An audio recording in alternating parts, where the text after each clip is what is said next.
Hey Gemini, this is Mimi with Divination by Mimi. Welcome to your October 2017 tarot reading. A little bit of oracle if necessary and a little bit of astrology.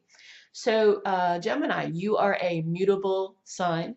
Mutable meaning you're flexible, um, you are malleable in any situation. You're ruled by Mercury, the messenger of the gods. So you are a communicative sign, but a very brainy sign. So although Gemini is not always put up there as the super brains, the MIT grads, that kind of thing, that would be incorrect to do because they have two skills. They have interpersonal skills, the ability to discuss and get along and be friends. They're very social. Again, Mercury, communication god. But they are extremely intelligent. So they're thinking constantly. And that is a Mercurian trait as well. So you're thinking all the time and you're communicating those thoughts. You're all about that kind of thing. You kind of have a nervous energy. So because of Mercury, mercurial, constant movement, quicksilver, Mercury. So it's thinking, mental energy for sure. Let's see what else. Astrologically, we've also got some other things. So for you being ruled by Mercury, Mercury is in Libra for the first portion of the month and then makes its way to Scorpio. What else is going on? Moon makes its way through your zodiac, your constellation, of course, but not a lot otherwise going on in your constellation. Um, the new moon will be in Libra on the 19th. The full moon is in Aries on the 5th. So these are, the one in Libra is got an interesting aspect. So that's the 19th of October, a Thursday. It's making an interesting aspect with um, Chiron, which is in retrograde in the constellation of Pisces. Chiron is the wounded healer. So with the new moon being about emotions and building new things and starting new projects and things like that, and the retrograde status of Chiron, the wounded healer, in the sign of Pisces, you'll find that things from early childhood will be moving forward. You'll be making headway in understanding some changes that are occurring.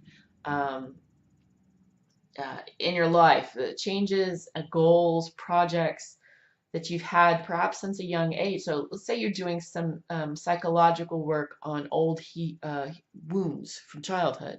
You'll make some headway in understanding why things needed to happen the way that they did, why my mother acted that way, why my father acted that way. You'll come to an understanding. Another thing that's going to help that is Mercury, your ruling planet, going into Scorpio also has an impact on this because Scorpio is about deep understanding of something, the intuitive, deep, the root issue with anything, the very, very bottom of it, beyond the polite conversation, the surface, it goes quite deep. So with Mercury there, you might find as you're making this headway with childhood issues, and there's so many planets in retrograde that have an impact on that very type of thing.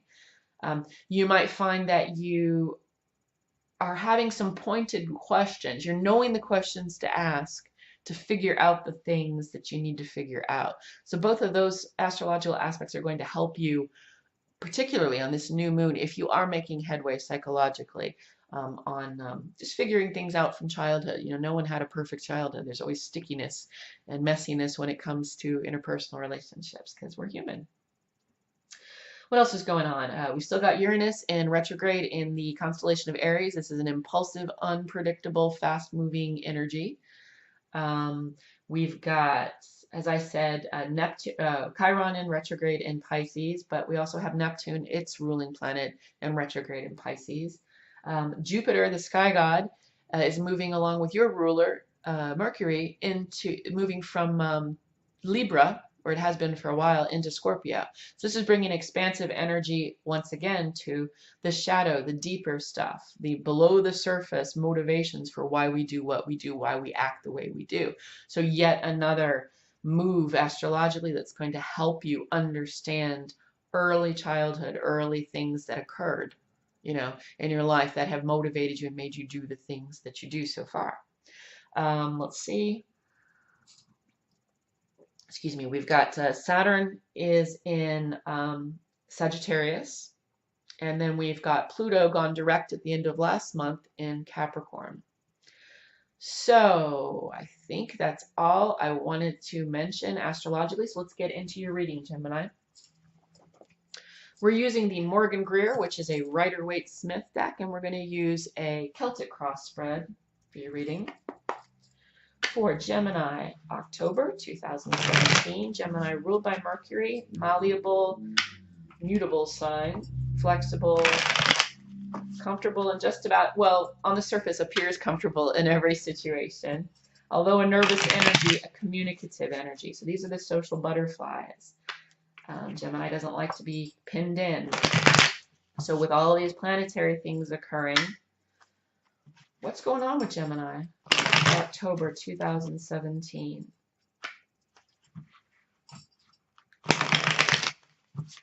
Gemini 2017, October. What does Gemini need to know for October 2017? Holy Hecate, cosmic soul.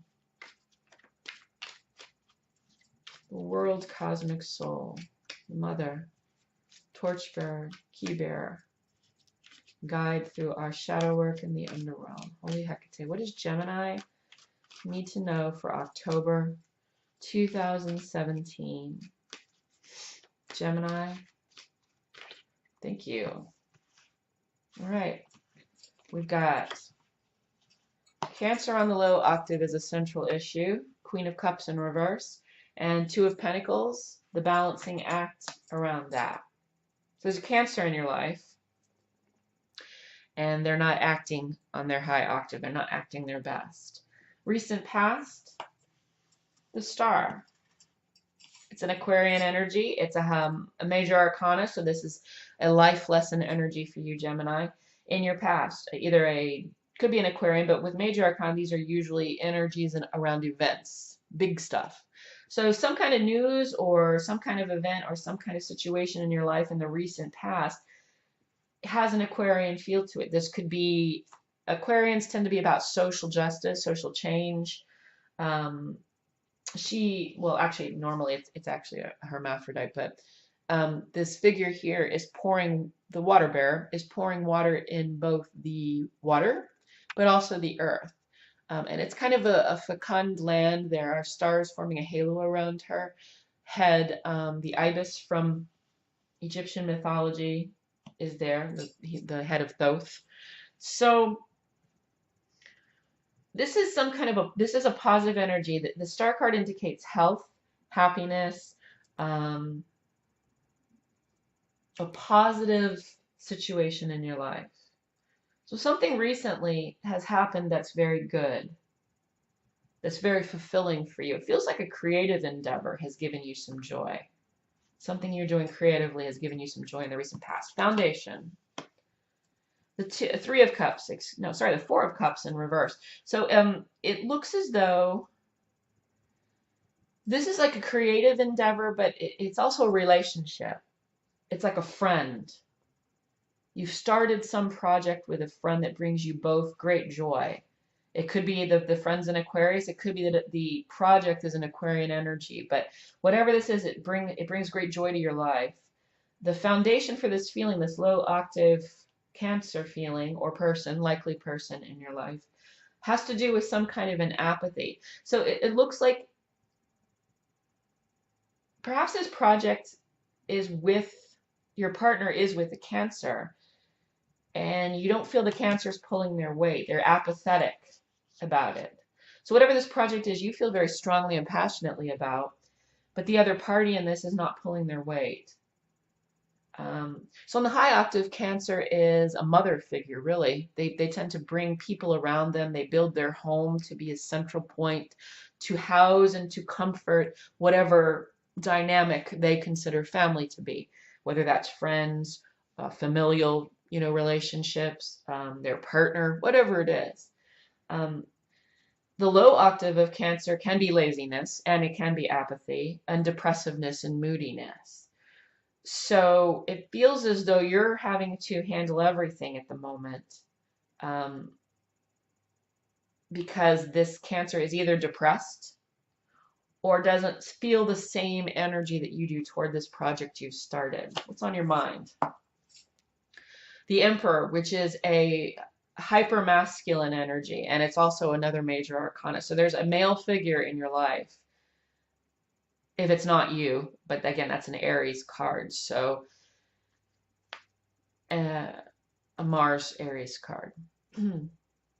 So the Emperor on the high octave is someone who is in charge, as it would indicate. This is your generals, your emperors, your managers, men in authority, or masculinity as an energy, which is an active energy in authority. So if it's not a female, it's someone who expresses active masculine energies in this situation. So you're thinking about that. Either that's your energy feeling as though you're in charge of the whole project, and you know,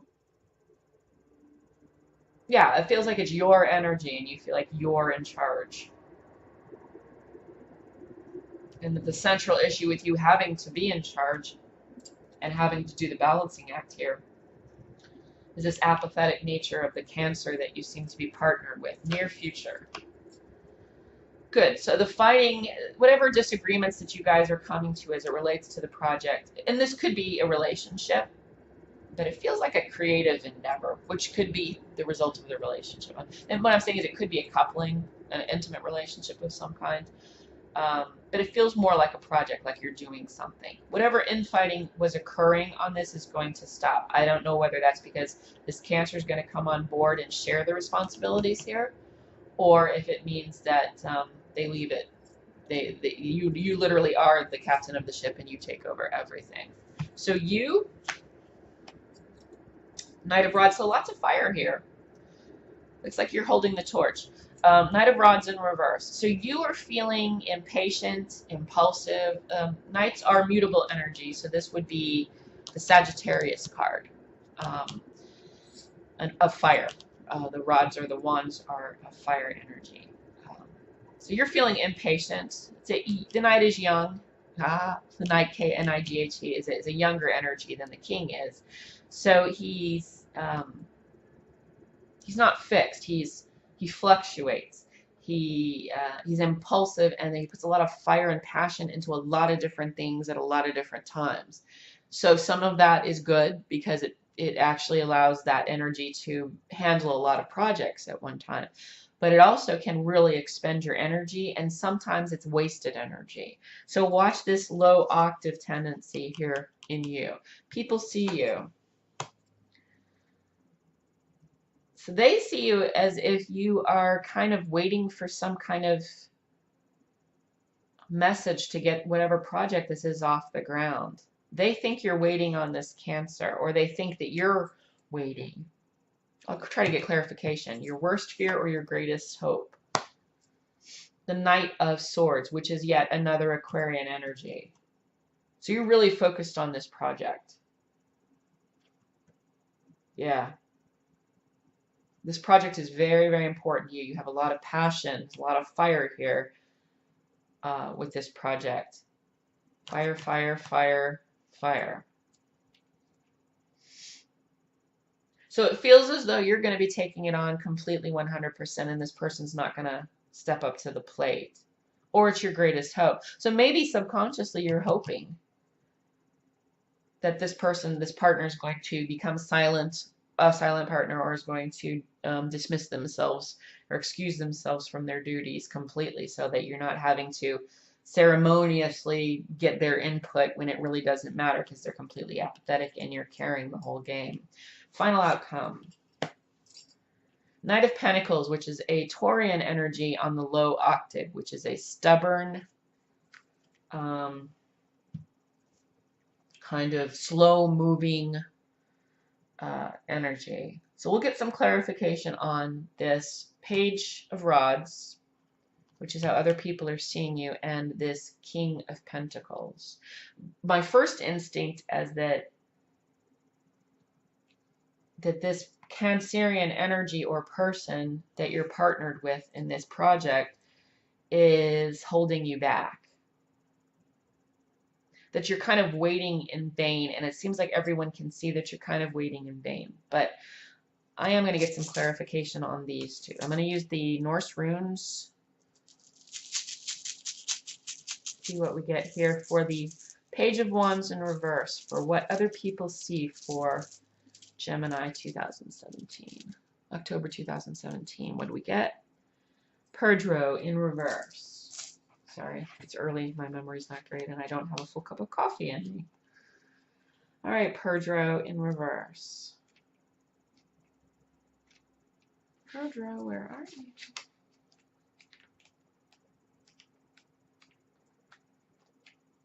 There you are. Oh. So this generally has to do with something coming to light, something that you didn't know about, you finding out about something. Cancers can, again, on the low octave, be secretive, and I'm not saying they're liars, but they do stretch the truth. Tall tale tellers, I would call it. It's a low octave energy. I'm not having to go at Cancer. I'm just saying that is a low octave trait that they have.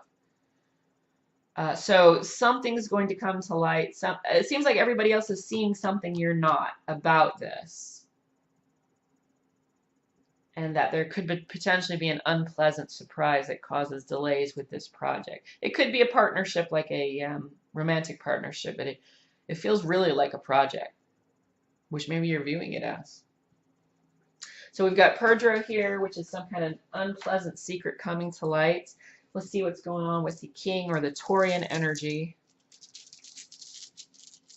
Low octave Taurian energy for final outcome. What does that mean for Gemini 2017? That's Ayid and Ayid.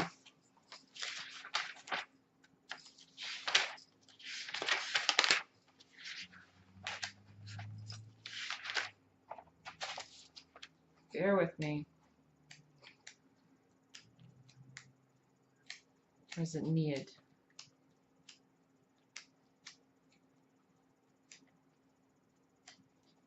Yeah, Niyad.